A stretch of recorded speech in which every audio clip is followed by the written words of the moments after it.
All right, so thank you guys for coming. We're going to pretend there's 100 people here, but we do have videotape so that we will be sharing this out with the larger audience, but I appreciate those of you that were able to join us.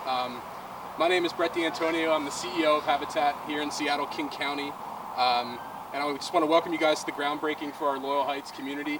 This will be our fourth active construction site under construction right now for a total of 48 homes currently being built across the county. The 7 homes on this site are just a small part of at least 150 homes we've committed to build over the next 5 years. We hope that you join us again in early 2021 as we begin 2 more projects for another 17 homes. But we're here to celebrate this project, which will provide 7 Habitat families a place to call home, and the long-term financial stability, equity, and wealth built through home ownership. This land was originally owned by Seattle City Light and transferred by the Office of Housing and the City of Seattle as part of Mayor Durkan's Housing Now initiative. Since taking office, the mayor's made critical investments in housing, specifically affordable ownership, recognizing those benefits. While she's not able to join us here today, we are expecting a video message that we'll put on our social media channels. So thank you to the mayor for her partnership in this project as well. So no project can officially start without a name. So after talking with our volunteers and the community and even our staff in AmeriCorps, I'm, drumroll, proud to announce the name of this property to be Copper Pines, recognizing its previous life as a Seattle City Light property. This project can't succeed without the help of all of you, our elected officials, some of whom we'll hear from in a moment, of course the Office of Housing, and the families, corporations, and skilled laborers that will spend thousands of hours investing in this project. This morning we'll hear from Erica Malone from the Office of Housing, Reuben Carlisle, Washington State Senator from the 36th Legislative District, and Dan Strauss from Seattle City Council District 6. So thank you again to people like you who have come to believe in Habitat and to support us here today. And thank you again. I'm honored to introduce our partner and one of our biggest advocates for affordable housing from the Office of Housing, Erica Malone.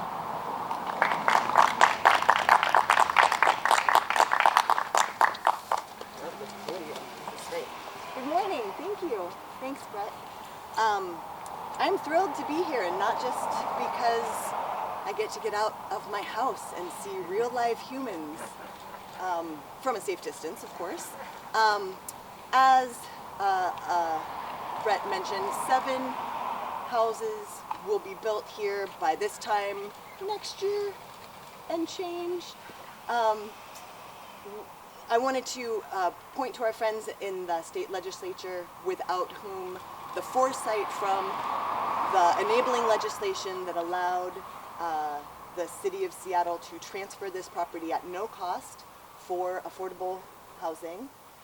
Affordable housing to folks at or below 80% of area median income. That's for a household of 4, around $95,000.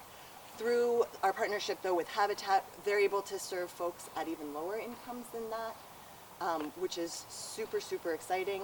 Want to thank the City Council, who a few years ago used that enabling legislation from the state legislature to enact additional legislation that clarified not only city-owned surplus property could be transferred for the purposes of affordable housing, but also utility-owned surplus property, and so that's how we get to be here today.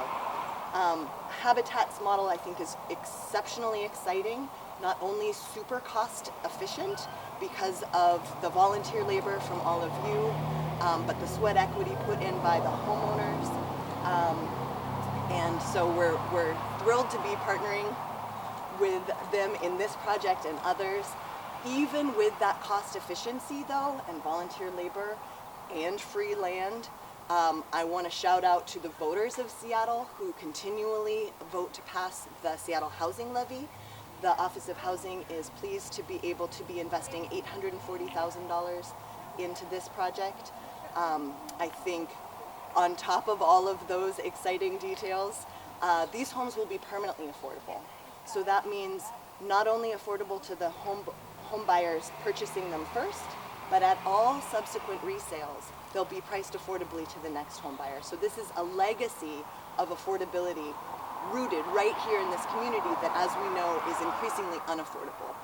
I'm sure I had one more point. Cheat sheet. Ongoing subsidy, ongoing affordability. You nailed it. I think that's probably it. Oh, I do want to say, right, that home ownership is so much more than wealth creation, although this model does allow wealth creation. When you sell your home, if you choose to do so in the future at an affordable price to the next buyer, you do take with you some of that equity. But home ownership isn't a savings account, right? It's security, it's stability, it's legacy, it's rootedness in a community. And that is what Habitat is providing. And I want to thank Brett and all of you for continuing that work.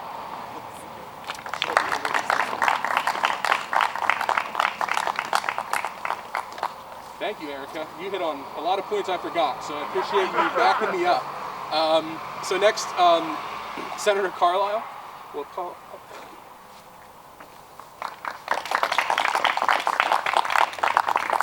Welcome. What a blessing to have a few minutes to actually get outside and be together, and really appreciate it.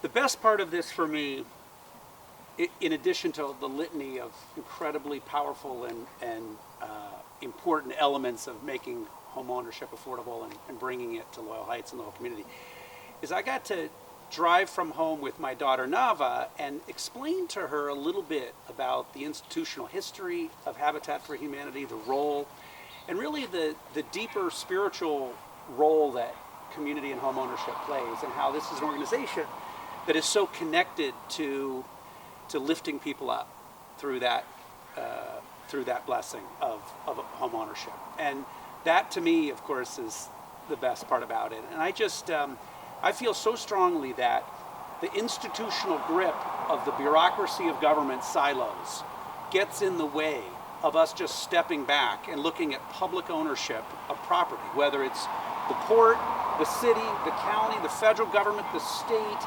It shouldn't matter. If it's in the public's hands, we should bring down the barriers to allow it to be used in the most responsible fiduciary way on behalf of the public, in a way that's really smart. And that means smart density in today's day and age. And as we look at the growth in the Loyal Heights area, if you look at the transit that's coming to this area, if you look at the explosion of density, we have to really think about how to do that in a responsible way. And I think that this is just a fabulous integration of smart density in a way that really works for folks who need it. So I'm really proud of that legislation, the ability to bring down those silos a bit, step back and have us look holistically at what's in the best interest of the use of surplus property. If you think about how much property we have, again, the port, the county, the city, the feds, the Department of Natural Resources, the military department, on and on and on. My hope is that as we step back and see opportunities like this, we can look at land through that and look at property and locations through that very thoughtful new lens around affordable housing. So it's a real special opportunity to celebrate. And I also want to give a shout out. Just imagine for a moment what our country could be if every young person after high school did a year of national and community service in AmeriCorps. Just imagine for a moment how transformational that sense of unity, that sense of community and civic engagement, and that sense of alignment, whether it's in the military, whether it's in national community service, whether it's in the Peace Corps, that sense of civic engagement, a year of national service. To me, AmeriCorps service within Habitat for Humanity is the symbolic representation of the magic that could inspire, not just in those young people, but the ripple effect of those that they serve throughout the country and throughout the world. And that's a dream that I think a lot of people could really feel a sense of connection to. So my congratulations to the AmeriCorps volunteers and folks who've really engaged in that.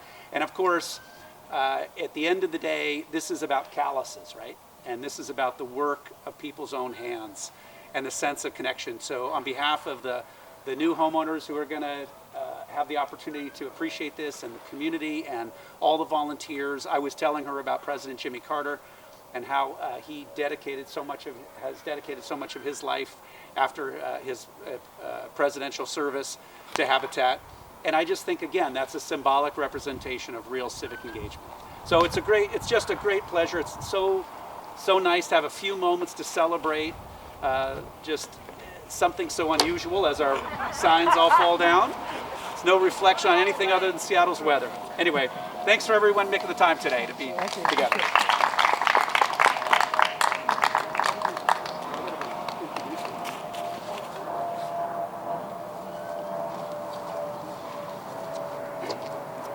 Thank you, and sorry about the signs. We have holders now.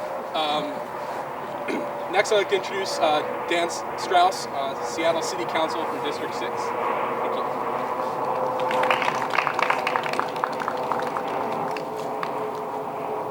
Good morning, everyone. Apologies for being a moment late. I am still in committee, technically. I just pulled. And Councilmember Mosqueda, who chairs the Select Budget Committee, sends her regards. She wanted to be here, but she is chairing the committee, so she can't step out. A little bit about this piece of property. I want to thank all of the contributors who made this happen, from the Office of Housing to Habitat for Humanity, the voters, Erica, yourself, and all of your great work. I've been walking past this piece of property my whole life. I walked past here on my way back from Whitman Middle School, back to my home down on 59. And this neighborhood has changed a lot since then. You know, there used to be two beautiful cherry trees. Unfortunately, they are no longer here. We'll get back to talking about trees in just a moment. Just to point out that in the 1970s, you could buy a house on Sunset Hill at Sunset Hill Park for $30,000. In the 1980s, paying $120,000 for a home in this neighborhood was very expensive. In the 1990s, that price has increased, and I can tell you, as I wish that I could buy a home today, I've been looking around, and the cheapest homes that you can purchase at this time are $350,000 to over $1 million. The cost of housing and purchasing homes in this neighborhood has changed dramatically and drastically in the last 30 years. That's why I'm still a renter today, because I have not been able to find that pathway to home ownership in the neighborhood that I grew up in. And so there's an importance of home ownership at a price point of $170,000 here, because it is providing a pathway to living in this neighborhood that so many of the neighbors that still live around here had.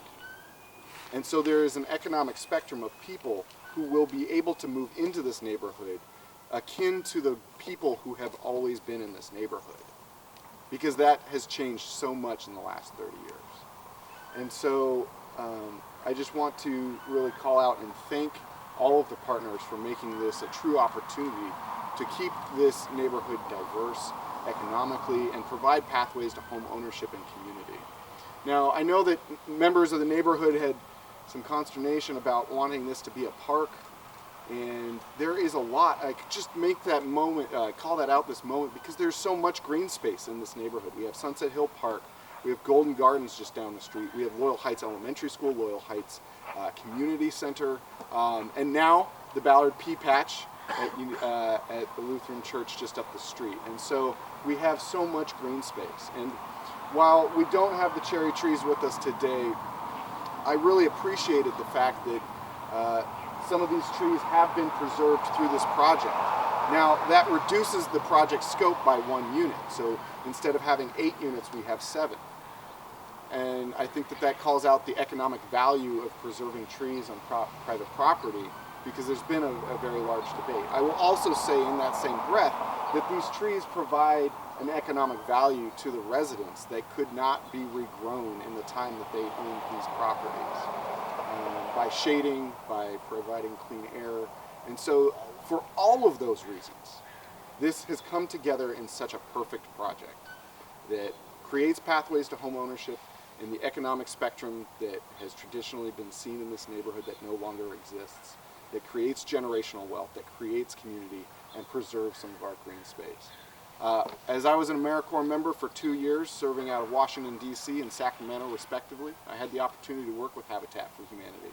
While I was National Civilian Community Corps, I wasn't a visitor or state and local national service. When I see that A on your sweatshirt, I see you and I thank you so much for your service to our country, because it is from young folks taking that moment to either take a gap year between college or after college to serve our country that makes us a better place in such important ways. So thank you all. Thank you to our partners. This is an absolute asset to our community.